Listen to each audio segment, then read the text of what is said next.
Velan social media. வணக்கம். இன்றைய செய்திகள். சபரிமலை கோயில் நடை இன்று திறப்பு. தமிழ் ஆடி மாதம் மற்றும் மலையாள கர்கிடகம் மாத பிறப்பை முன்னிட்டு சபரிமலை ஐயப்பன் கோயில் நடை இன்று மாலை 5 மணிக்கு திறக்கப்படுகிறது. கற்பூர ஆழியில் தீபம் ஏற்றப்பட்டதும் பக்தர்கள் 18ஆம் படியேறி சாமி தரிசனம் செய்ய அனுமதிக்கப்படுவார்கள். மறுபரிசீலனை செய்ய வேண்டும். ஆதிதிராவிட நலத்துறையை சமூக நீதித்துறை என்று மாற்றி இருப்பதை தமிழ்நாடு அரசு மறுபரிசீலனை செய்ய வேண்டும். சமூக நீதித்துறை என்பது இட ஒதுக்கீடு பெறும் பெசி, எம்பிசி, சிறுபான்மை என அனைத்து சமூகங்களையும் உள்ளடக்கிய ஒன்றாகும்.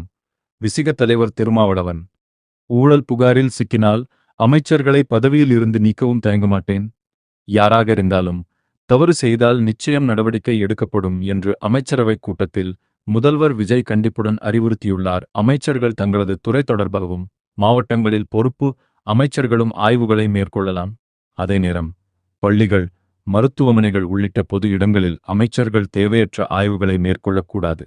ஆய்வு என்ற பெயரில் பள்ளிகளுக்கு சென்று சமூக வலைதளங்களில் ரீல்ஸ் உள்ளிட்ட விளம்பர நோக்கிலான பதிவுகள் வெளியிடுவதை தவிர்க்க வேண்டும். அமைச்சர்கள் மாவட்டங்களுக்கு செல்லும்போது பொதுக்களிடம் பொறுப்புடனும் மரியாதையுடனும் நடந்து கொள்ள வேண்டும். தேவையற்ற சர்ச்சைகளை ஏற்படுத்தும் செயல்களில் ஈடுபடக்கூடாது. இத்தகைய அறிவுறுத்தல்களை முதல்வர் வழங்கியதாக தலைமைச் செயலகக்காரங்கள் தெரிவித்தன. சந்தைகள், சுற்றுலா தலங்கள், பொருட்காட்சிகள், பொது இடங்களில் ரசாயன நிறமூட்டிகளை பயன்படுத்தி தயாரிக்கப்படும் கலர் அப்பளங்கள் விற்பனைக்கு தடை விதிக்கப்பட்டுள்ளது.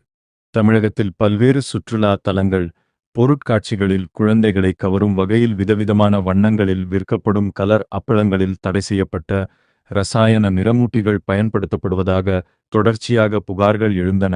இதைத் தொடர்ந்து உணவு பாதுகாப்புத்துறை அதிகாரிகள் பல இடங்களில் சோதனை மேற்கொண்டு மாதிரிகளை சேகரித்தனர். ஆய்வகங்களில் அவற்றை பரிசோதனை செய்ததில் பெரும்பாலான கலர் அப்பள மாதிரிகள் பாதுகாப்பற்றவை என கண்டறியப்பட்டுள்ளது. இது தொடர்பாக உணவு பாதுகாப்புத்துறை வெளியிட்ட உத்தரவு நிறம் சேர்க்கப்பட்ட அப்பளம், வடாம் ஆகியவற்றை அடிக்கடி சாப்பிட்டால் புற்றுநோய் வருவதற்கும் வாய்ப்பு உள்ளது. எனவே மக்கள் அதிகம் கூடும் பொது இடங்களான வாராந்திர சந்தைகள், புகழ்பெற்ற சுற்றுலா தலங்கள், பொருட்காட்சி வளாகங்களில் கலர் அப்பளங்களை விற்பனை செய்யக்கூடாது. தயாரிப்பாளர்கள், வியாபாரிகளுக்கும் இந்த உத்தரவு பொருந்தும். விதிகளுக்கு புறம்பாக நிறமூட்டிகளை பயன்படுத்தி அப்பளம் தயாரித்து விற்றால் சட்ட நடவடிக்கை எடுக்கப்படும்.